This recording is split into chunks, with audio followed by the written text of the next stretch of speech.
So, welcome to week 4 of our study of the history of the kingdom. And I hope you're able to see that that the kingdom of God is Jesus. And we saw in the previous lecture, week 3, how Jesus brought the kingdom by defeating Satan. And then he gave us the same authority through the preaching of his word. Now, this week, we are looking at the teaching of the kingdom. It is, of course, the lifestyle of the kingdom. So how do we live as people of the kingdom? But it is through the teaching of the kingdom. So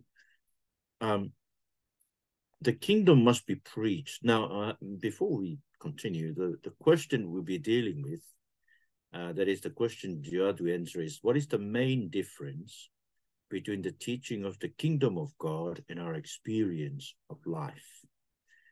Now, what is the teaching of the kingdom? So, and how different is it from what we are looking for in life? I think that's how you ought to understand the question you'd had to answer from this lecture. So what is the teaching of the kingdom and how different is it from what we are looking for in this life? Okay. Now, the teaching of Jesus is the gospel of the kingdom, and it brings about the reversal of our normal human religious experience, as we shall see in this lecture. So why the kingdom must be preached? Well, Jesus said that he came to preach the good news. Luke chapter 4, verses 18 to 19. He said, the Spirit of the Lord is upon me because he has anointed me to proclaim good news to the poor. He has sent me to proclaim liberty to the captives and recovering of sight to the blind, to set at liberty those who are oppressed, and to proclaim the year of the Lord's favor. And so he has to preach it to every town in Galilee. So he said, I must preach the good news of the kingdom to other towns as well. So his mission is to proclaim the message of the kingdom.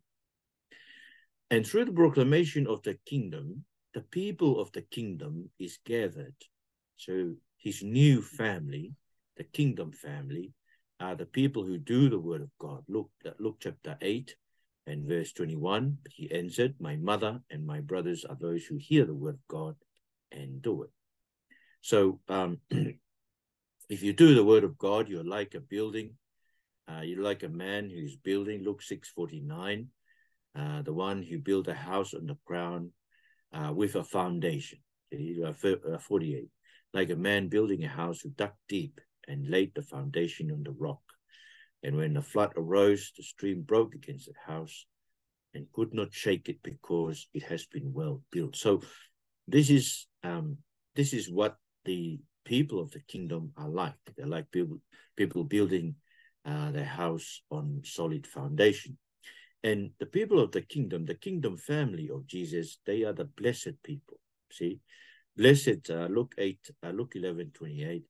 Blessed rather are those who hear the word of God and keep it. So, and as people of the kingdom who do the word of God, who act on it, who live by it, we are the blessed people. But see, the thing is this, that the kingdom's teaching is rejected. First time Jesus taught in his town in Nazareth, he was rejected. They wanted to throw him down a cliff. Luke chapter 4, verse 22. While the crowd spoke well of him and marveled at him, the rest of when they heard the things he said in the synagogue, they were filled with wrath. They rose up. So they wanted to throw him down a cliff. It's being rejected. Okay? But also the teaching of the kingdom, if you receive it, there are hindrances to receiving it. And the hindrances include Satan. Remember the story of the parable of the sower? Satan will come and take the word. The worries of this world, the The seed on the rock are those who, when hear, they receive the word with joy, but there is no root. These believe for a while and fall away in a time of testing. And the seed that fell among the thorns, these are the ones who, when they have heard, go on their way and are choked with worries, riches, and pleasures of life, and produce no material fruit. So in other words, you see, there are other hindrances, like the worries of this world, the pleasures of life, the worries of riches, which prevents the word from growing in our life. And so, because of the rejection of his teaching, Jesus taught in parable. Some people think that he taught in parable in order for people to understand, but it's not.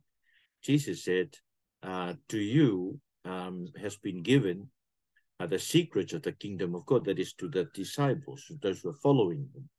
But to the rest, that is those outside, they're taught in parables, so that looking they may not see, and hearing they may not understand. See, parable is not to help people understand, is to help the outsiders, the unbelievers, not to understand. But also, not only that Jesus' teaching is rejected, but also he taught that the people of the kingdom will be rejected too. But they're not to be afraid of people who kill the body. So I say to you, friends, don't fear those who kill the body, and after that can do nothing more. But I will show you the one to fear. Fear him who has authority to throw people into hell after death. So we will be rejected, but do not be afraid of the persecution of people who may want to kill us. Because you see, the rejection of the teaching of the kingdom means that we will not be able to stand in the judgment. See, the flood. He's talking about the wrath of God is like a flood that will come at the end, and the one who hears and does not act, that is, does not act in the word of Jesus, is like a man who will build a house on the ground without a foundation. And the river crashed against it. This is the river of God's wrath, crashed against it, and immediately it collapsed. And the destruction of that house was great. So to reject his teaching means that we will not be able to stand in the storm of God's wrath in judgment.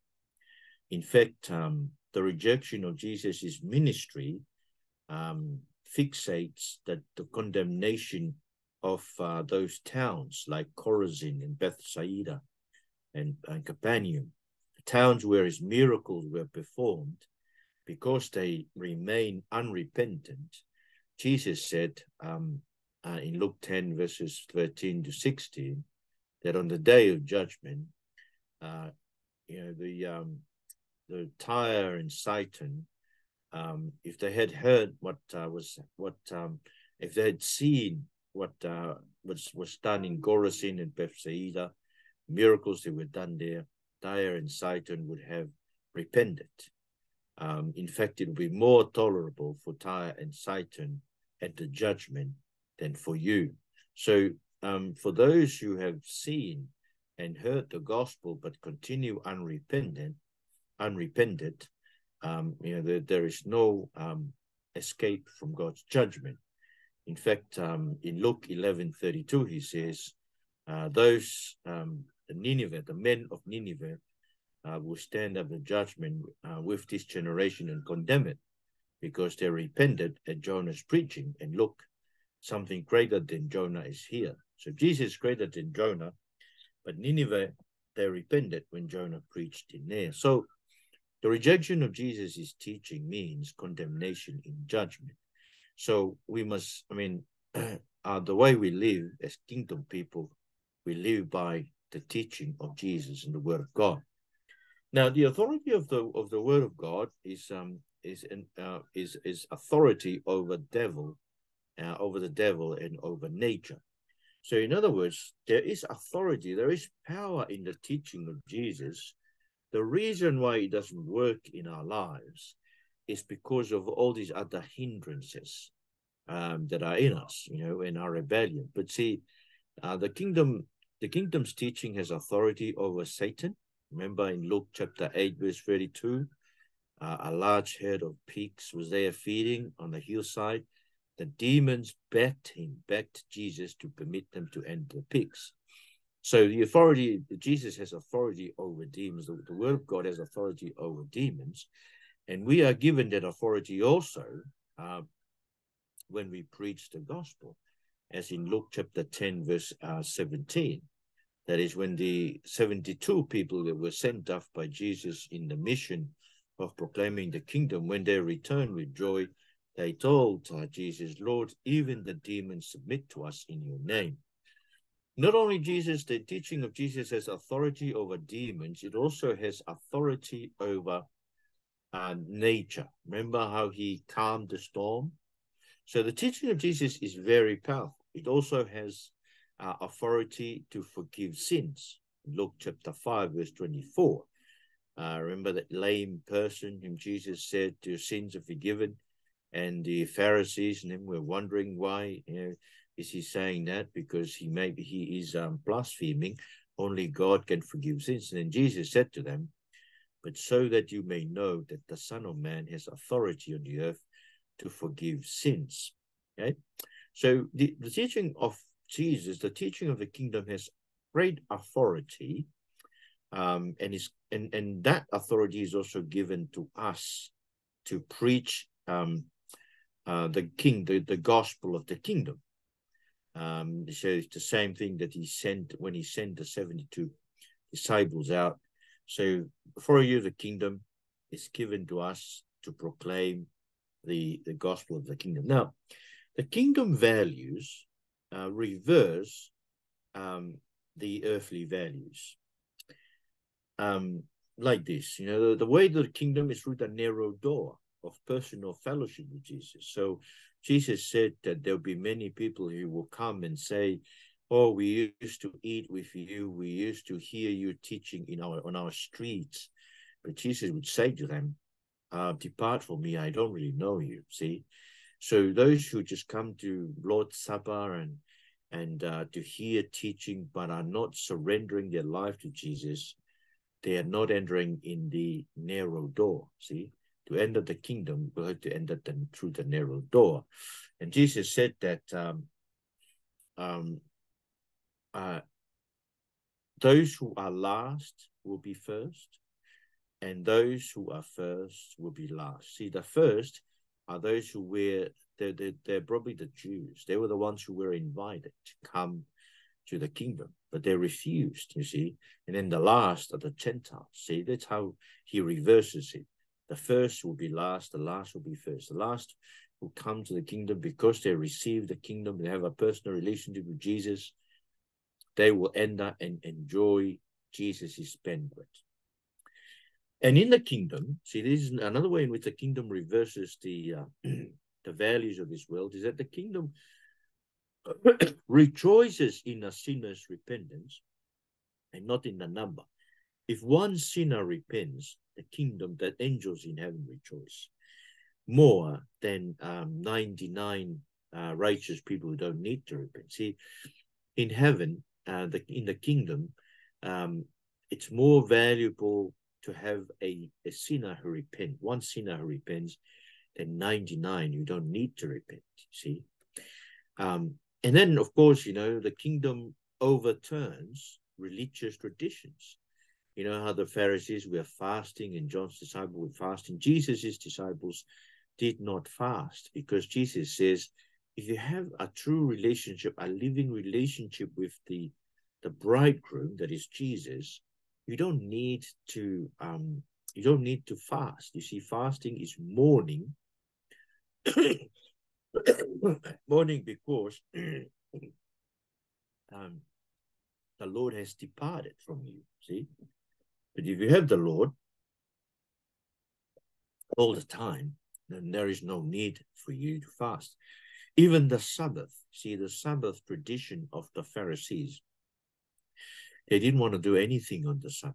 But Jesus himself shows them in Luke 6:9, that it is lawful to do good on the Sabbath and to save life on the Sabbath. See?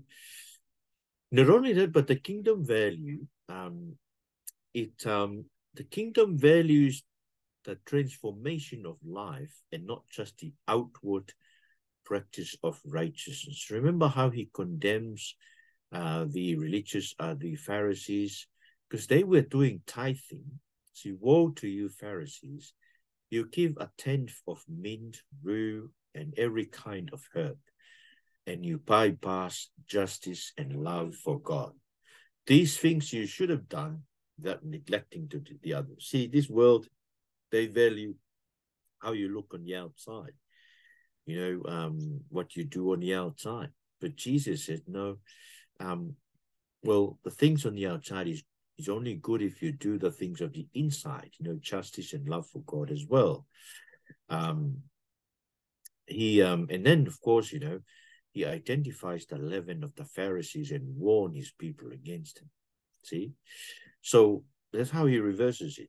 They focus on the outside. Jesus said, no, focus on the inside, right? The transformation of life.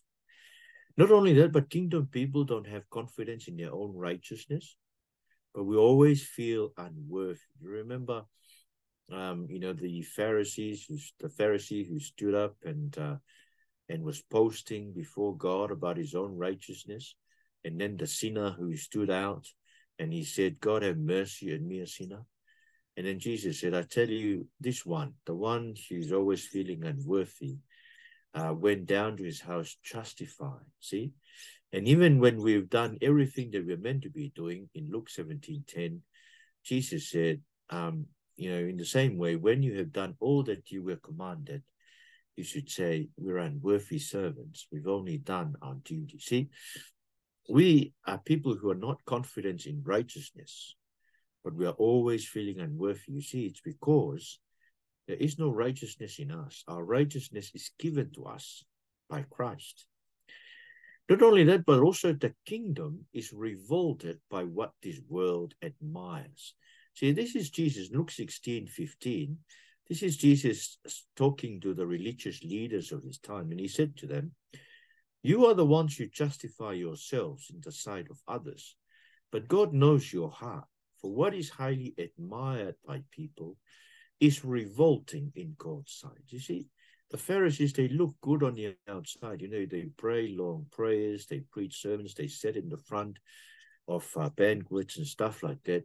And they were highly admired by people. But in God's sight, because of their heart condition is not right with God, they're very self-righteous, and they're revolting in God's sight. See? But also, see, the values of the kingdom is not like the values of this world. Remember the Beatitudes? The poor is blessed, because they have the kingdom. Those who are hungry are blessed because they will be filled. Those who are weep now, they are the ones who will laugh in the future.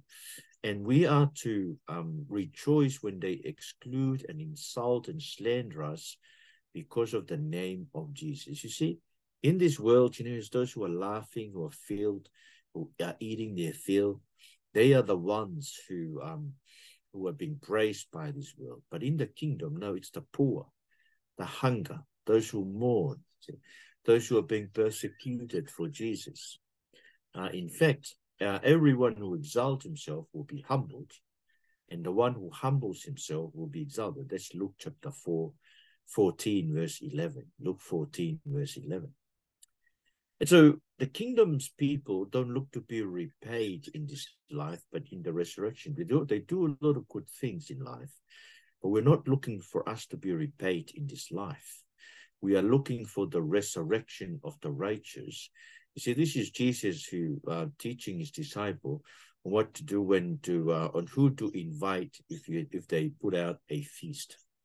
He said, invite those who are poor, maimed, lame, or blind, and you will be blessed because they cannot repay you, but you will be repaid at the resurrection of the righteous. See, we don't do things to be repaid in this life. We don't look for any repayment in this life. Not only that, kingdom people don't pursue their ultimate good in this life. In fact, in this life, we lay down our life for Jesus. See, woe to you who are rich. See, Woe, because you have received your comfort. Woe to you who are now full, so you will be hungry. Woe to you who are now laughing, for you will mourn. See, these are the things that these worlds are praising. The rich are praised, but Jesus says they are woe, they are cursed. Those who are comforted in this life, see, they are cursed. Those who are full in this life, see, those who are laughing in this life, see, and when people speak well of you in this life, he says, woe to you. See, we don't look for ultimate good in this life because, you know, if you seek to save your life, you will lose it. But even if you gain the whole world, what good would that be for you? See, and if you come to Jesus to follow him thinking that you get something from Jesus, he says he has no place to lay his head. But you see, we are people, the kingdom people are people who love their enemies and even those who take advantage of them. Luke 6:34 says, if you lend to those from whom you expect to receive, what credit is it to you? Even sinners lend to sinners to be repaid in full. See, we are people who just give to people. We don't lend to them, even if we know they won't pay us back. We just give to people. See, kingdom. As kingdom people, we are to judge, but we judge with humility, knowing that you know that we ourselves are sinners as well. How can you say to your brother, let me take out the splinter that is in your eye when you yourself don't see the beam of wood in your eye? So Jesus does not forbid judgment. We are to make judgment, but we do it with humility, knowing that we are as much sinful than those people that we are judging. And of course, you know, kingdom greatness, if you want to be the greatest in the kingdom, you must be like a little child and receive the kingdom like that. In other words, a little child comes to Jesus with nothing, comes to Jesus just trusting in Jesus and what Jesus can give for him. See, and we are to be known by our fruits. Luke 6:45. We are to be known by our fruit. A good person produces good out of a good stored up in his heart. An evil person produces evil out of the evil stored up in his heart. So there you are. That's how the kingdom reverses, but also in thinking about pressure. See, this is how one of the teachings in which the kingdom values reverses the value of this world is in that the kingdom people renounces earthly treasure, for our treasure is in heaven. See, to be the disciple of Jesus, we must be one who renounce all our possessions. Luke 14:33.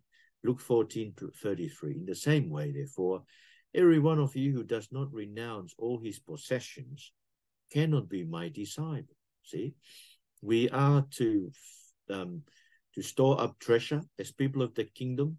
Sell your possessions and give to the poor. Make money bags for yourself that won't grow old, and inexhaustible treasure in heaven, where no thief comes near and no moths destroy. See, our treasure is not here. Our treasure is in heaven. So, but we use earthly treasure to make friends for eternal life. This is Luke 16:9, where Jesus says, we are to use, I tell you, make friends for yourselves by means of worldly wealth, so that when it fails, they may welcome you to eternal dwelling. See, we are to use it to make friends in this life. One of the bad things that Jesus can do to you is to give you all your good things in this life. You see, because those receiving all their good things in this life end up in hell, in the place of torment, in Hades. Because that's what happened to the rich man in the story of Lazarus. See, when he saw Abraham, he called Abraham and asked him to send Lazarus to him. But Abraham said in verse 25, Luke 16, son, remember, during your life you received your good things, just as Lazarus received bad things. But now he's comforted. You see, one of the evil things that God can do to a person is to give you all your good things in this life. And then you end up in hell. So to enter the kingdom, one must sell all your possession and give to the poor. Remember that man who came to Jesus asking him, "Good teacher, what must I do to inherit eternal life?" Jesus said to him, you remember the commands. He said, "I've done that from my youth." And Jesus said, "You still lack one thing. Sell all you have, distribute it to the poor, and you will have treasure in heaven. Then come follow me." And after he heard this, he became extremely sad because he was very rich. You see, it's very hard for rich people to enter the kingdom of God. See, if you forsake things in this life, Jesus promises you will receive many times. Luke 18:29 to 30. You will receive many times more at this time, and eternal life in the age to come.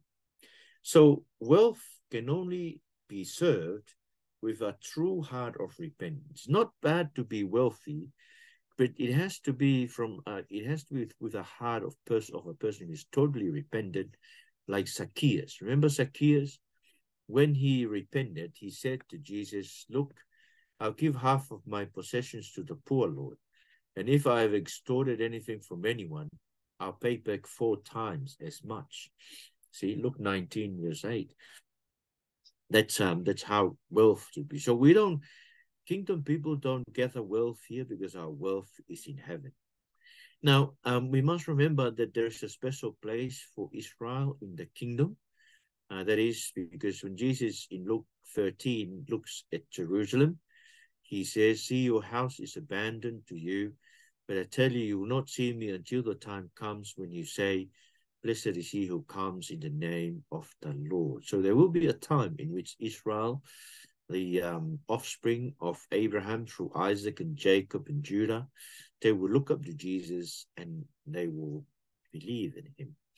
Now, what is the future of the kingdom? Now, we know that that Jesus will return, but while we are waiting for him, we may die. Now, if we die, we know that from the story of Lazarus and the rich man, that Hades, place of the dead, is divided into 2 places. There is the paradise, the site of Abraham, and hell, the place of torment and fire.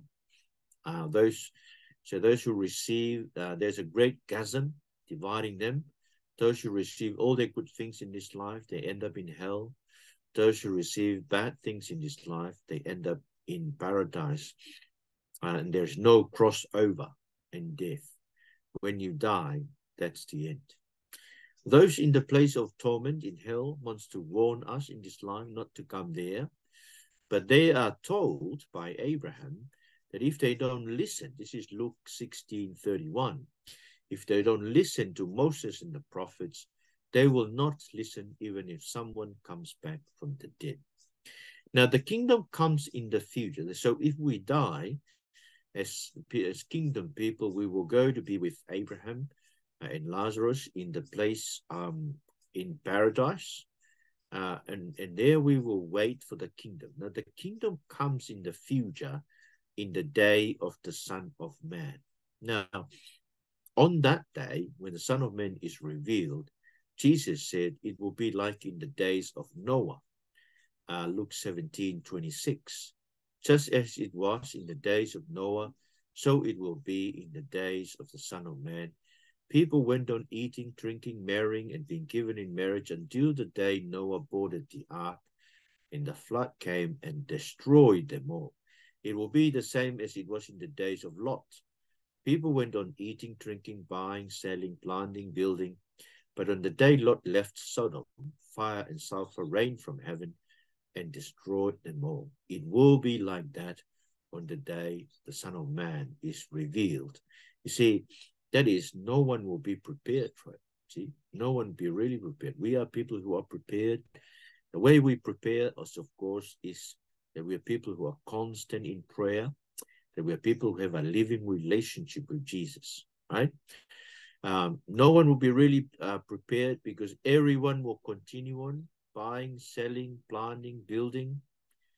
and trying to secure their lives. You see, Luke 17:33. See, remember Lot's wife. Whoever tries to make his life secure will lose it, and whoever loses his life will preserve it.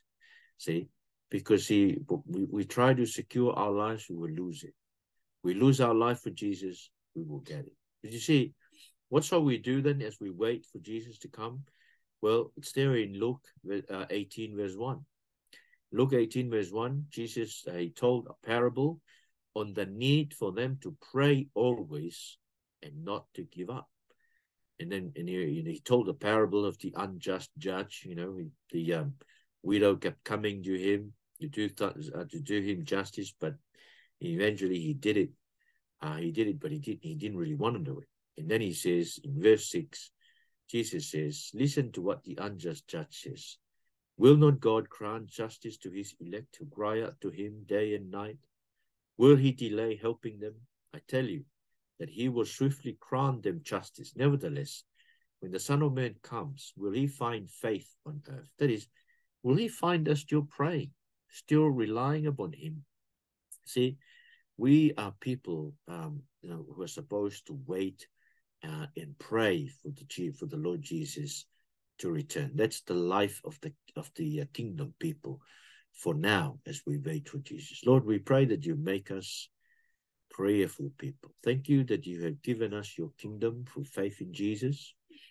Pray that we will lose everything in this life in order to store up treasure in heaven. Pray that we will not be afraid of being rejected.